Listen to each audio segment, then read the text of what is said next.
dibalikin. Jadi langsung diberikan keterangan wala takhafi wala tahzani.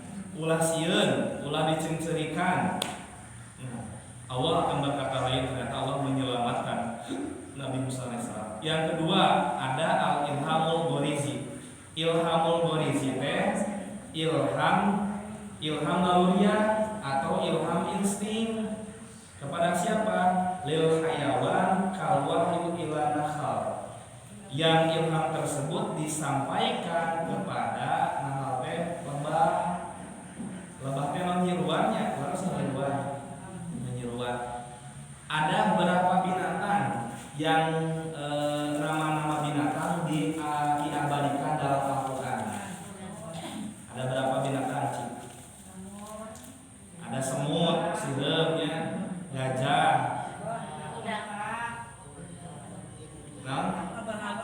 laba-laba, ankabut, naon deui? Anahal, lebah, hiji deui, aya 5. Hah?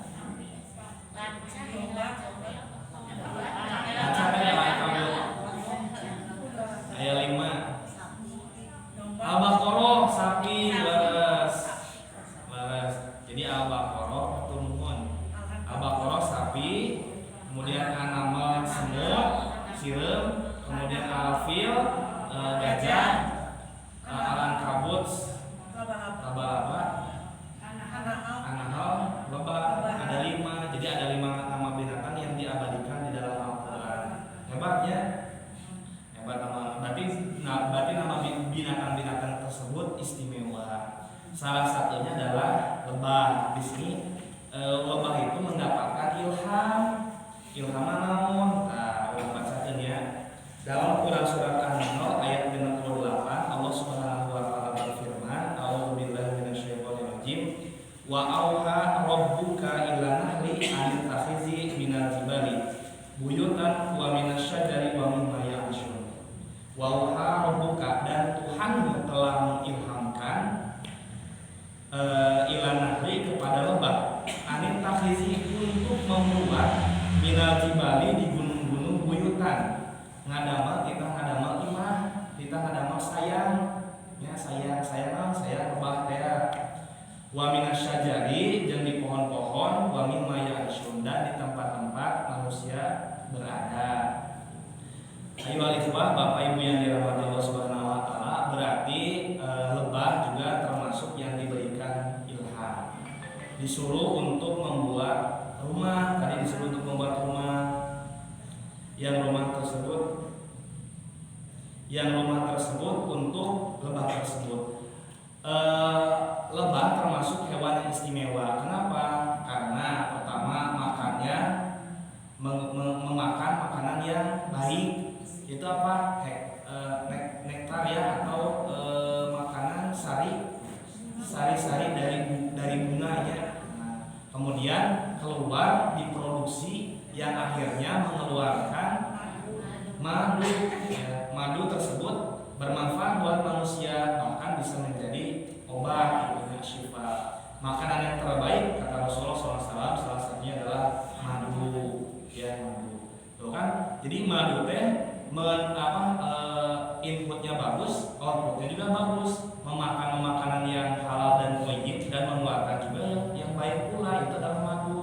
Ini juga gambaran buat dalam kehidupan kita. Bapak Ibu yang dirahmati Allah Subhanahu wa taala, seperti apa? Salah satunya ketika kita memakan makanan yang halal, makanan-makanan yang baik, makanan-makanan yang thayyib, insyaallah dalam kehidupan sehari-hari kita juga akan sehat gitu ya, sehat jasmani, sehat rohani. Tapi mohon maaf bagi orang-orang yang memakan makanan yang haram, yang tidak thayyib ya, atau dari hasil mencuri lain sebagainya, hasil korupsi, hasil mencuri, hasil ngebohong gitu ya, dharma citea gitu ya, dan sebagainya. Ternyata dalam kehidupan kita bisa saja menimbulkan dan mengundang penyakit, baik itu penyakit jasmani maupun penyakit rohani ya.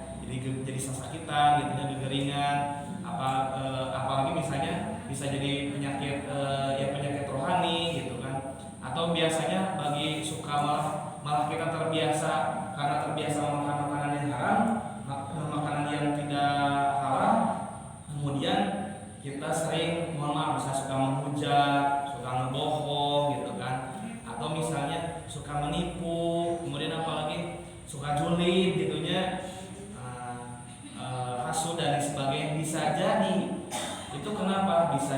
karena asupan yang kita makan dari hal-hal yang tidak thayyib gitu ya. Makanya dari itu ya tidak halal kayaknya. Maka dari itu kita itu disunahkan untuk bukan disunahkan lagi ya, harus ya kulu washrobu ya, makan dan minumlah dari yang halal dan thayyib. Jangan sampai kita memasukkan makanan ke dalam perut ini, makanan yang tidak thayyib, tidak halal. Kemudian bergejolak nih, ada api nih, bisa jadi ada api di dalam perut kita. Makanya kenapa setiap doa ada orang yang bertanya, kenapa ya Ustaz ya ketika saya sering berdoa tapi doa itu tidak diijabah. Nah, bisa jadi doa kita tidak diijabah, termahjub, terhalang apa? Terhalang dari badan-badan kita yang menggunakan atau memakan barang-barang yang haram. Bagaimana ibadah kita mau diterima? Bagaimana doa kita mau diijabah? Kalau misalnya dalam perut kita ada barang-barang yang haram atau barang-barang yang kita gunakan dari barang-barang yang haram, nggak bisa diterima sama Allah. Kayak gini aja, kita diundang misalnya ke istana presiden misalnya. Istana presiden, bagaimana protokol penerimaan tamu? Salah satunya ya harus dicek up dulu kesehatannya dan sebagainya. Kemudian termasuk dari badan kita harus menggunakan pakaian yang rapi. Biasanya kalau laki-laki harus pakai baju batik, celana hitam, kemudian pakai sepatu. Itu protokolnya biasanya supaya rapi. Begitu pula kita juga sama ya, ketika mau sholat menggunakan pakaian-pakaian yang bersih dan rapi, ya dan rapi. Coba kalau misalnya masuk ke istana tersebut ternyata kita tidak menggunakan pakaian, malah menggunakan pakaian kotor misalnya. Ke rumah can mandi pakai pakaian compang camping kotor, kira-kira bakal diterima nggak? Ya dari kamu ya itu ya diterima wencan gitunya, komok dititah masuk gitu, dititah ngobrol presiden mau kan tuh gitu kan, mau bisa. Kenapa? Ada standarnya, standar penerimaan tamu itu harus rapi, harus bersih gitu kan, ucapan juga harus bersih. Makanya ketika kita beribadah juga sama ketika sholat ya, jangan sampai jangan sampai kita memakan makanan yang haram atau menggunakan pakaian dari haram pula ya, dari hasil yang haram, jangan sampai. Maka itu doa-doa kita, sholat kita, ibadah-ibadah kita bisa menjadi terhalang. Ada juga ya, misalnya gini, Ustaz saya sudah saya tidak pernah memakan makanan haram atau barang-barang dari haram, tidak. Bisa jadi kenapa doa kita bisa tidak diijabah? Bukan tidak diijabah, ada 3. Yang pertama, doa kita ada yang tahu? Ada yang dikabulkan langsung, tokcer langsungnya, ada yang tahu. Yang kedua, ditangguhkan. Nanti di akhir kelak akan dibayar gitu sama Allah. Yang ketiga, diganti karena ini madorot. Contoh misalnya aya budak anu menta peso gitu kan, menta peso cocokan peso gitu kan. Lamun peso anu nyaan kan urang teh bahasnya bisi palahur, bisi naon? Bisi kakeut gitu, bisi kakeut, bisi letihan gitu kan. Makanya sama Allah, makanya sama kita diganti, terus ku cocokan, ku peso cocokan, da mau naon ieu gitu kan. Artinya diganti. Itu yang lebih baik. Nah, karena apa tadi? Wa samtakru syai'a wa huwa khairul lakum. Diganti sama Allah. Dalam pesonya anak budak can bisa nyepengna, can bisa, can apal, ieu teh dicilakaeun lamun jang budakna. Makanya diganti. Tadi yang berarti betul ya, langsung dibayar kontan. Kalau ketika kita berdoa langsung dibayar kontan. Yang kedua ada yang ditangguhkan ya. Kenapa ditangguhkan? Salah satunya hikmahnya, kalau kita misalnya tidak ditangguhkan, maka doa-doa kita bisa jadi ketika kita sudah hidup bahagia, hidup senang, kita malah jadi lupa lagi. Misalnya kita setiap malam kita tahajud, minta diberikan rezeki, minta diberikan kemudahan, diberikan anak-anak yang soleh. Dirileun cenah boga budak anu pika sebelum pika sebelum gitu. Terus aja ngadoa. Jadi yang bisa nyata gitu ngadoa terus gitu kan. Nah, kenapa? Allah tuh memberikan jalan supaya dia tetap berdoa gitu kan. Minta. Coba kalau misalnya sama Allah dikabulkan. Ketika sama Allah dikabulkan, akhirnya dia lupa. Dia lupa diri, tahajud jadi belah beton, ngadoa ingat ingat kalau jadi tara gitu nya. Jika orang lamun terus sehat biasa, tapi ketika menuju sakit jadi emotnya kalaunya. Aduh, sakit ya Allah, yang di pasien kakiatan, di pasien kesehatan, diangkat panyawatna jadi sajabana. Geus damang sehat. Oh, hilang deui gitu nya. Nah, gitu. Makanya salah satu hikmahnya adalah apa? Supaya menjaga dari yaitu tadi seperti halnya salah satu kaumnya Nabi Musa alaihissalam adalah siapa? Korun ya. Korun teh kapungkur teh jelema duafa jalma aya boga pamiskinan lah gitu. Ngadoa hayang nyuhunkeun doa ka Nabi Musa sangkan didoakeun ka Allah di pasien rezeki gitu ya, di pasien rezeki, di pasien yang berlimpah. Nanti kalau misalnya saya diberikan rezeki yang berlimpah, saya akan menjadi orang dermawan.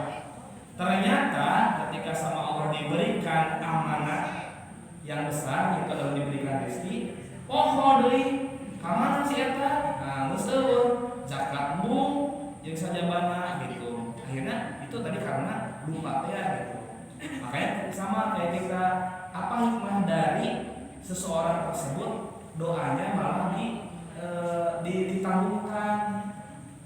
ditanggungkan supaya apa? Salah satunya seseorang tersebut biar tetap istiqomah dalam ibadah, istiqomah dalam mengingat Allah, jangan sampai lupa sudah dikabulkan poin gitu kan. Karena ada cerita lagi, satu lagi cerita, ada seseorang yang sedang naik pesawat. Ketika naik pesawat kemudian terjadi apa ya istilahnya turbulensi gitunya.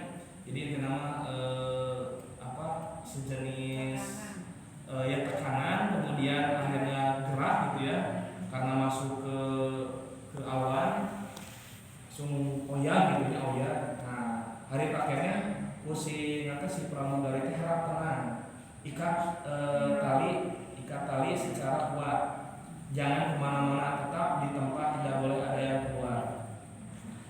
Semua orang pada kaget keluar gitu, mana sih gitu. Sampai kayak mau doa, sampai kayak mau berzikir, sampai ada yang ya Allah simkuring bernazar, lamun simkuring sahabat, simkuring bakal terus ngadoa, simkuring bakal terus zikir, simkuring bakal terus zakat, simkuring bakal berbakti kepada orang tua, simkuring bakal beramal soleh, simkuring bakal jadi orang dermawan yang sajabana. Terus ada berzikir gitu ya, minta ampunan, minta ini. Ketika sudah selesai turbulensinya, sudah beres, kemudian apa yang terjadi? Alhamdulillah, udah lupa lagi. Bahkan ketika sudah turun dia lupa. Tadi kan dia terus berdoa ketika turbulensi terus aja oyak-oyak ya, jadinya ketika terus oyak terus doa. Tapi ketika sudah beres lupa gitu, urusan gitu. Nah itu jangan sampai gitu. Makanya hikmah tadi doa ditangguhkan supaya Allah tahu Allah sayang kepada kita, supaya kita senantiasa ibadah dan jangan sampai kita tidak istiqomah terhadap ibadah tersebut ya. Makanya doa yang punya anak, yang diberikan anak yang mohon maaf yang kurang soleh gitu kan, terus didoakan gitu, sisanya soleh sama ini gitu kan. Apalagi doa orang tua kepada anaknya adalah sangat diijabah, tidak ada makjub ya, tidak ada hijab. Yang ketiga, nah itu ya, jadi lebah itu diberikan ilham untuk membuat rumah. Anit tahribi minal jibali buyutan, disuruh untuk membuat rumah baik itu di gunung, minal jibal, wa minas syajar, dan di pohon, wa mimma yakhsha, di tempat-tempat yang ada manusianya. Yang ketiga, wahyu di dalam Al-Quran yang ketiga adalah al-isyaratus sariyah, ya, isyarat yang cepat. Ala sabil roms wal ihai kai Zakaria fima hukahul Quran anhu. Itu sebagaimana seperti halnya ilham yang disampaikan kepada Nabi Zakaria yang tercantum di dalam Al-Quran. Kalau Allah Ta'ala fil Qur'anil Karim, a'udzu billahi minasyaitonir rajim, fa kharaja 'ala qaumihi minal mihrab fa awha ilaihim an sabbihu bukratan wa 'ashiyyan. Fa kharaja, maka Nabi Zakaria keluar dari mana? Dari mihrab. Fa kharaja 'ala qaumihi, maka